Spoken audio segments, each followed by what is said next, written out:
Nah, untuk itu semua kami melihat ada 6 rute untuk ke sana. Akselerasi yang tadi saya katakan, yang kedua transportasi umum sebagai moda utama, yang ketiga pemerataan perguruan tinggi, yang keempat relasi urban dan rural yang saling menguatkan, yang kelima minimalisasi beban administrasi pelaporan dari Pemda, yang keenam pemerintah pusat harus menjadi pemercepat kolaborasi antar daerah. Ini 6 hal yang kami rasa perlu kita kerjakan untuk kota-kota Indonesia di masa yang akan datang. Sebagai catatan saja yang terkait dengan transportasi umum Bapak Ibu sekalian, ini perlu secara serius dipikirkan dari sekarang, jangan sampai seperti Jakarta. Kami di Jakarta berpuluh tahun menggunakan pendekatan namanya car oriented development, pembangunan berbasis mobil atau berbasis kendaraan darat. Ke depan kota-kota harus membangun berdasarkan transit oriented development, berdasarkan kendaraan umum.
Pada kesempatan ini, izinkan kami menyampaikan terima kasih Pak Ketua atas kesempatan untuk berbagi yang menjadi gagasan bagi kami. Dan waktu saya dapat teks itu, teksnya sempat keselip karena ketika di Mekah, Madinah itu memang lebih banyak kegiatan domestik di sana. Lalu saya sampaikan beliau, insya Allah hadir. Cuma waktu itu beliau bilang tanggal 12, saya tibanya tanggal 12. Barangkali mesti jet lag, gak taunya ternyata 13. Alhamdulillah jadi bisa sampai ke tempat ini dan jumpa dengan semuanya. Lalu terkait dengan kota, ini Bapak Ibu semua di sini adalah para wali kota, para pengelola kota. Jadi kalau berbicara tentang kota, saya rasa Bapak Ibu semua sudah sangat menguasai. Saya tidak ingin menggarami air laut. Ini semuanya para ahli di sini. Ahlinya bukan ahli teori, tapi mengerti bagaimana operasionalisasinya. Jadi dalam kesempatan ini saya ingin menyampaikan yang menjadi gagasan. Bagaimana kota di depan, apa problematikanya. Dan kami ketika mendapat tugas mengelola Jakarta, pada waktu itu kami selalu sampaikan ada 3 level di dalam manajemen pengelolaan kebijakan publik. 1 gagasan, diturunkan dalam bentuk narasi supaya bisa dipahami oleh semua, sehingga visi itu diketahui secara sama, simetris oleh semua. Lalu ketiga adalah eksekusi, karya. Karena itu ketika menjadi 3 kata, katanya adalah gagasan, narasi, karya. Tidak ada karya tanpa gagasan, tidak ada karya tanpa narasi. Sehingga apapun yang dilakukan bisa dicari asal muasalnya dan dicari penjelasannya. Nah, itu yang kami ingin sampaikan di sini adalah beberapa hal terkait dengan gagasan. Karena itu sekalian, kalau boleh tunjukkan next slide. Ini gagasan awal yang kami bawa sama-sama di dalam perencanaan Indonesia ke depan. Ini peta Indonesia, potret Indonesia di malam hari. Apa yang menarik Bapak Ibu sekalian di sini? Mohon maaf kalau boleh pinjam apa sih namanya nih? Laser pointer. Bapak Ibu sekalian kalau boleh perhatikan di layar ini potret Indonesia di malam hari. Tapi sebenarnya yang lebih menarik di potret ini, saya rasa layarnya ada banyak, ini adalah potret kota-kota di Indonesia. Oke. Nah, ketika lihat kota-kota di Indonesia, Bapak sekalian, inilah wajah ketimpangan yang ada.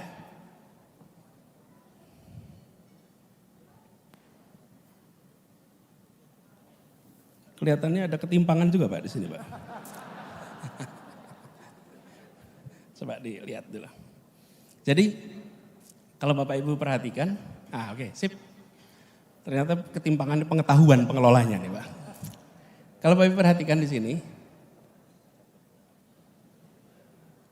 tidak sampai rupanya. Oke, lihat saja. Lampu ini menggambarkan kota di Indonesia. Ketika kita lihat kota-kota ini, Bapak sekalian, di Jawa paling terang itu Jakarta, Surabaya. Begitu masuk Sumatera, titik-titik kecil. Kalimantan titik-titik kecil. Ini yang lebih ramai itu di Sarawak. Ini Malaysia. Sampai di kawasan timur gelap. Saya tidak menggunakan statistik Bapak Ibu sekalian. Gak pakai statistik nih. Tentang macam-macam. Gak usah, pakai ilustrasi ini aja. Listrik yang nyala di malam hari. Dari situ terlihat ketimpangan yang luar biasa. Coba kita lihat negara lain. Kanan bawah, India. India itu kalau ditanya kompleks. Ya, jumlah penduduknya 1,3 miliar. Lebih banyak dari kita. Tapi lihat ketika di malam hari. Terdapat distribusi yang relatif merata. Ini kalau pakai layarnya yang TV, warnanya lebih jelas. Di sini terlihat bahwa kota-kota memiliki, dalam tanda kutip, kontribusi yang relatif setara. Dari situ, lihat kemudian Korea Selatan apalagi. Seoul tentu saja paling kuat. Nah, jadi visi yang kita ingin tawarkan ke depan, kita ingin di malam hari seluruh kota di Republik Indonesia terlihat menyala terang dari udara. Itu kira-kira. Menyala terang tuh. Jadi jangan sampai kota-kota ini gelap. Kalau gelap itu perekonomiannya tuh rendah, kontribusinya rendah. Dan tentu saja PLN harus nyiapin suplainya. Barangkali pas dipotret pas biarpet juga bukan? Kan Bapak Ibu rutin mengalami masalah seperti itu. Bapak Ibu sekalian, Indonesia adalah sebuah negara yang dikenal sebagai negara agraris dan maritim. Tetapi sejak 2009 lebih banyak penduduk tinggal di kota daripada di desa. Sejak 2009. Jadi kalau sampai dengan sekarang 14 tahun kemudian proporsi penduduk tinggal di kota lebih banyak daripada di desa. Coba lihat next slide. Urbanisasi ini adalah inevitable, tidak bisa dihindari. Tetapi masalah yang ada di sebuah kota sesungguhnya adalah soal pilihan. Kita memilih membiarkan muncul masalah atau kita memilih untuk mengantisipasi masalah. Urbanisasi itu oke, baik-baik saja. Yang tidak baik itu Jakartanisasi. Ke Jakarta semua, that's not good. Tapi kalau urbanisasi, it's okay. Urbanisasi itu normal dan terjadi di seluruh dunia. Diperkirakan, tadi visinya Pak Ketua 2045, tahun 2045 itu 70% penduduk Indonesia akan tinggal di perkotaan. Harus antisipasi dari sekarang. Sekarang 57. Bila kita biarkan tanpa perencanaan yang serius secara kolektif, nanti kita mengulangi masalah yang ada di Jakarta. Kemudian yang kedua, kita saksikan bahwa di perkotaan ini kontribusi dari penambahan penduduk perkotaan itu setiap 1% penambahan PDB per kapita nasional meningkatnya 1,4%. Sementara di negara-negara Asia lainnya tambah 1% penduduk urban itu meningkat PDB sampai 3%. Artinya kota-kota kita belum menjadi kota yang produktif secara ekonomi. Lalu kita punya masalah lingkungan hidup. Dan dari semua kota di Indonesia hanya 8 kota yang memiliki kualitas udara yang baik. Hanya 8 dari semua. This is no good. Lalu kita menyaksikan bahwa 30 juta penduduk di perkotaan itu tinggal di pemukiman yang tidak layak. Ini fakta juga. Dan yang kelima, kita melihat kesenjangan sosial yang tinggi di perkotaan. Dulu saya menginisiasi program pengiriman guru-guru ke pelosok tanah air. Tanah air nih. Di pelosok-pelosok di Sulawesi ada, di Nusa Tenggara, di mana-mana. Karena adanya ketimpangan itu. Lalu ketika saya mendapatkan tugas menjadi calon gubernur, saya berkeliling Jakarta. Seperti juga Bapak Ibu kalau pilkada harus keliling. Pada saat keliling itu, saya justru menemukan bahwa kemiskinan ekstrim itu adanya tidak di pelosok yang jauh sana, tapi kemiskinan ekstrim itu adanya justru di pusat pemerintahan, di pusat negara kita, di Jakarta. Yang ekstrim miskin di situ, yang ekstrim kaya juga di situ. Jadi ketimpangan-ketimpangan di kota-kota kita, itu ketimpangan yang harus dibereskan agak awal. Nah, kami melihat permasalahannya ada pada pertumbuhan yang tidak berkeadilan. Saya menggunakan contoh Jakarta Bapak Ibu sekalian, bukan tempat lain. Jakarta ini, Bapak Ibu sekalian, kalau kita lihat tata ruangnya itu berkembang tanpa dikendalikan dengan sebuah visi tentang pergerakan penduduk. Ini wajah Jakarta sejak tahun 72 sampai 2012. Sekarang lebih luas lagi di luar Jakarta. Kalau dalam Jakartanya tidak banyak berubah. Dan di Jakarta itu sekalian tinggal 8% tanah ruang terbuka, 92% tertutup. Kami merasakan apa yang kita lihat di Jakarta adalah fenomena yang bisa terjadi di kota-kota lain beberapa dekade yang akan datang.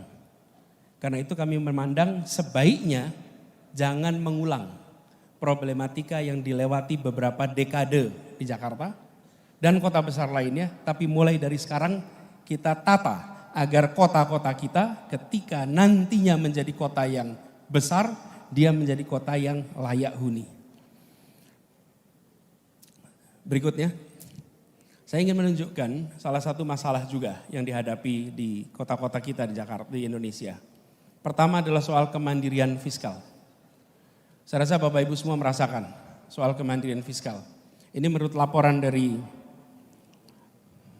Kementerian Keuangan bahwa 60 atau 70% kota kita itu belum mandiri. 29% mandiri dan hanya 2% yang mandiri. Ini mandiri itu artinya PAD mampu membiayai lebih dari sebagian besar belanja daerah. Ini harus kita selesaikan sama-sama. Tidak bisa terus-menerus kota berada dalam posisi tidak mandiri. Jadi kalau ditanya ke depan seperti apa, kita ingin kota-kota di Indonesia menjadi kota yang mandiri. Yang kedua adalah ketimpangan APBD kota. Kalau Bapak Ibu perhatikan, Jakarta ini APBD-nya 77 triliun. Kota kedua lebih besar Surabaya 9,5. Lalu Semarang 2,4, lalu turun semuanya. Ini harus jadi perhatian kita supaya pemerintah kota memiliki kemampuan fiskal yang lebih tinggi agar mereka bisa menyelesaikan PR-PR masalah urban dan visi membangun urban yang sehat. Ditambah kalau saya cek, kita semua ini punya beban administrasi laporan yang luar biasa. Menurut catatan kami ada 259 laporan administratif yang harus diselesaikan dan menyita energi ASN kita. Ini harus dilakukan simplifikasi atas persoalan ini. Jadi, bagaimana ke depan? Kalau boleh kami berbagi apa yang menjadi visinya, kami melihat pertama, kota harus bisa mempercepat pemenuhan layanan dasar. Apa itu layanan dasar? 1, air. 2, kesehatan, pendidikan, pangan, papan. Ini contoh 5 layanan dasar yang harus dipercepat pemenuhannya. Pangan saja Bapak Ibu sekalian. Kita semua ini yang tinggal di perkotaan tidak punya lahan pertanian.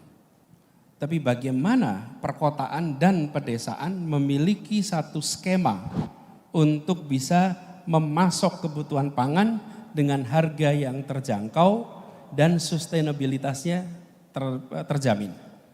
Kemudian yang kedua, tata kota yang produktif dan berkelanjutan. Produktif ini artinya di kota ini efisien, aktivitas perekonomiannya tidak terhambat oleh faktor mobilitas, tidak terhambat oleh faktor-faktor sosial ekonomi lainnya.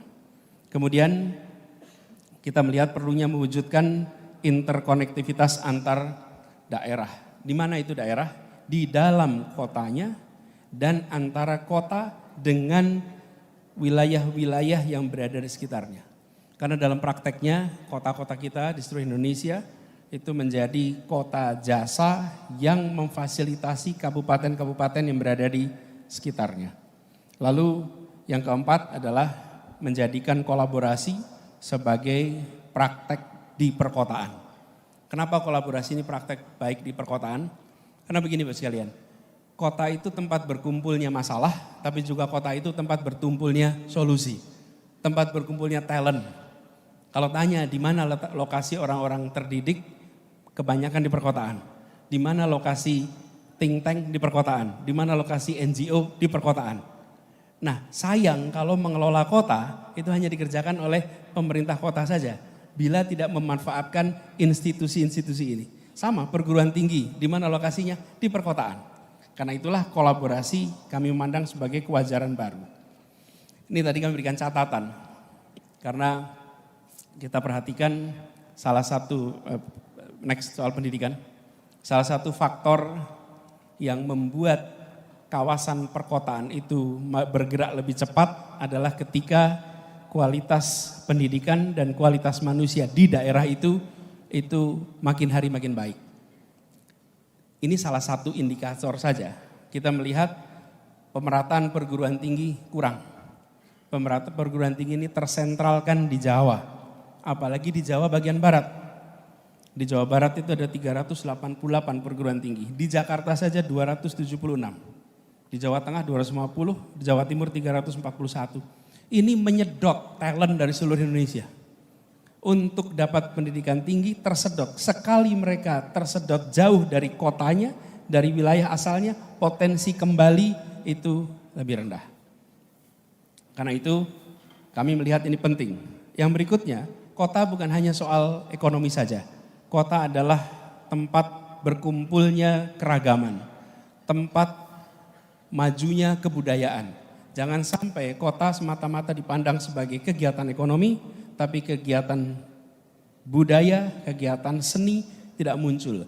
Dan kami melihat kota-kota adalah tempat di mana terobosan inovasi di bidang-bidang kebudayaan menjadi penting. Karena itu kami merasa perlu di dalam pembangunan kota ke depan bukan hanya aspek ekonominya, tapi aspek kebudayaan itu menjadi fokus perhatian. Ini soal kotanya. Lalu saya ingin sedikit bahas soal kota dan wilayah sekitarnya. Tidak bisa dipungkiri, kota-kota ini menjadi pusat rumah sakit, pendidikan, kebudayaan, perdagangan, yang ini berkorelasi dengan kawasan sekitarnya. Jadi pembangunan kota harus juga memasukkan bagaimana bisa kolaborasi dengan daerah-daerah sekitarnya. Kami di Jakarta itu punya ketergantungan pangan yang luar biasa. Jadi kami buat kerjasama dengan kabupaten-kabupaten yang memproduksi pangan sehingga bisa memasok pangan, mengurangi mata rantai yang membuat harga menjadi tinggi. Ini saya berikan ilustrasi di sebelah kanan tentang bagaimana kita bekerja dalam konteks pangan. Jakarta membeli beras langsung dari kabupaten, contohnya misalnya di Cilacap atau di Ngawi. Maka kami kerjasama dengan Gapoktan, kontrak 5 tahun. Yang mengontrak siapa? BUMD kita. Kontrak 5 tahun, apa yang terjadi dengan adanya kontrak 5 tahun? Gapoktan punya akses pada kredit karena dia ada kontrak dengan kita. Melakukan mekanisasi pertanian, melakukan terobosan-terobosan dengan menggunakan kontrak 5 tahun itu. Dari sisi kami dapat beras dengan lebih murah. Dari sisi mereka dapat gabah dengan harga yang lebih tinggi. Dan itu kita kerjakan dengan berbagai kabupaten kota di seluruh Indonesia. Termasuk di sini Sawah Lunto. Ada Sawah Lunto di sini ya. Ada Sawah Lunto juga. Kita kerjakan beras dengan kota-kota ini. Nah, artinya kota secara serius dirancang untuk bekerja sama di aspek-aspek yang menjadi kebutuhannya dengan daerah sekitarnya. Jadi Bapak sekalian, kami melihat ada 4 prinsip untuk kota di masa depan: layak huni, asri, adil, maju. Kira-kira 4 itu yang kita ingin lakukan ke depan. Layak huni artinya airnya bersih, baik, kemudian papannya tersedia, tempat tinggalnya tersedia dengan layak, kemudian lingkungan hidupnya baik. Adil artinya ada kesetaraan kesempatan dari mulai pendidikan, kesehatan, sampai dengan kegiatan keagamaan. Maju dalam artian kita terus-menerus membuat kota kita kota yang memfasilitasi modernisasi di kota ini. Ini gambarnya JIS, tapi nggak ada rumputnya di sini, Pak. Jadi nggak kelihatan di rumputnya di sini, Pak. Nah, untuk itu semua kami melihat ada 6 rute untuk ke sana. Akselerasi yang tadi saya katakan, yang kedua transportasi umum sebagai moda utama, yang ketiga pemerataan perguruan tinggi, yang keempat relasi urban dan rural yang saling menguatkan, yang kelima minimalisasi beban administrasi pelaporan dari Pemda, yang keenam pemerintah pusat harus menjadi pemercepat kolaborasi antar daerah. Ini 6 hal yang kami rasa perlu kita kerjakan untuk kota-kota Indonesia di masa yang akan datang. Sebagai catatan saja yang terkait dengan transportasi umum Bapak Ibu sekalian, ini perlu secara serius dipikirkan dari sekarang, jangan sampai seperti Jakarta. Kami di Jakarta berpuluh tahun menggunakan pendekatan namanya car oriented development. Pembangunan berbasis mobil atau berbasis kendaraan darat. Ke depan kota-kota harus membangun berdasarkan transit oriented development, berdasarkan kendaraan umum. Apa implikasinya? Seperti contoh, Pak. Kami di Jakarta ini kalau mengizinkan bangunan itu boleh dibuat tinggi kalau jalannya lebar. Makin lebar jalannya, makin tinggi izin bangunannya. Makin sempit jalannya, makin pendek bangunannya. Kira-kira prinsipnya seperti itu. Jadi kalau jalannya seperti Gatot Subroto atau Jenderal Sudirman, gedungnya menjadi tinggi-tinggi karena jalannya lebar. Ini transit oriented. Ini car oriented. Apa yang terjadi dengan konsep itu? Kita siapkan jalur-jalur keluar kota. Lalu yang muncul problem apa? Kita tidak bisa membangun bangunan yang tinggi. Karena bangunan yang tinggi adalah di pinggir jalan dan bangunan tinggi di pinggir jalan harganya mahal. Apa yang terjadi kemudian? Penduduk kota itu bergeser keluar, mencari tanah yang lebih murah, mencari rumah yang lebih terjangkau. Lalu pemerintah menyiapkan jalan tol keluar. Jadi masuk keluar kotanya dimulai dari tata ruang yang berdasarkan pada jalan, memaksa penduduk pindah keluar supaya harganya terjangkau. Pemerintah menyiapkan jalanan untuk mereka masuk menggunakan mobil. Efeknya kemacetan yang luar biasa. Ke depan, alhamdulillah Jakarta sudah diubah, peraturan RDTR sudah diluluskan persis berapa bulan sebelum saya selesai tugas karena panjang prosesnya, tahun 2022 kemarin, sekarang menjadi transit oriented. Apa artinya? Bila di situ ada stasiun, maka 800 meter radius dari stasiun atau dari terminal, maka di situ bisa dibangun bangunan yang tinggi. KLB-nya itu sampai 12. Dan bila kemudian 1,2 kilometer, KLB-nya lebih rendah tapi cukup tinggi. Konsekuensinya apa? Nanti 5-10 tahun ke depan Bapak Ibu akan melihat pertumbuhan bangunan-bangunan tinggi di sekitar kawasan terminal dan kawasan stasiun. Yang lebih menarik yang kita ingin harapkan adalah penduduk yang kemarin terlempar keluar karena tidak mampu menjangkau rumah di Jakarta, mereka akan berbondong-bondong masuk kembali ke Jakarta dan menggunakan kendaraan umum bukan kendaraan pribadi. Jadi kami melihat problematika ini jangan sampai berulang di kota-kota besar atau menuju besar lain di seluruh Indonesia. Terakhir, nah untuk melakukan perubahan itu Bapak Ibu sekalian, kami inginnya kolaboratif. Kami tidak ingin mengerjakan itu sendirian. Jadi kami merasa sudah cukup pendekatan. Orang pusat mengatakan 1, 2, 3, 4, 5, lalu daerah mengerjakan. Tidak, sudah saatnya pusat lebih banyak mendengarkan kepada daerah. Udah harusnya begitu. Yang tahu siapa? Lah yang tahu Bapak Ibu semua kok. Dan tidak mungkin kebijakan itu simetrik, tidak mungkin. Tidak mungkin kebijakan simetrik di semua tempat sama, impossible. Setiap tempat memiliki kekhasan yang perlu solusi yang berbeda. Karena itu saya mengajak kepada Apexi ini Pak Bima, untuk nyusun sama-sama, itu visinya tadi. Tapi untuk melaksanakan visinya, yuk kita kerja bareng-bareng di sini. Visinya harus sama dulu, tadi yang saya sampaikan. Beberapa poin tadi. 1, kota yang layak huni, enggak usah kembali, biar fokus itu. Layak huni, asri, adil, maju. Itu kita melakukan itu. Untuk itu, saya minta kepada Bapak Ibu sekalian, bantu kami rumuskan apa hal yang harus diteruskan dari kebijakan sekarang. Yang kedua, apa yang harus dikoreksi dari kebijakan sekarang. Yang ketiga, apa yang harus dihentikan dari kebijakan yang ada sekarang. Dan yang keempat, apa hal baru yang harus kita buat sama-sama supaya visi itu bisa terjadi. Jadi kami tidak ingin model top down lagi. That's enough. Republik ini dibangun dengan semangat gotong royong. Dan kita sudah saatnya meneruskan pembangunan ke depan dengan semangat gotong royong juga. Jangan sendirian. Dan kita akan ketemu begitu sampai yang harus diteruskan. Bapak Ibu lebih tahu. Unsurnya apa? Ini 4 hal. Unsurnya regulasi. Undang-undang apa yang harus penyesuaian. PP apa yang harus penyesuaian. Keputusan menteri A, B, C, D, E, F, G apa yang harus penyesuaian.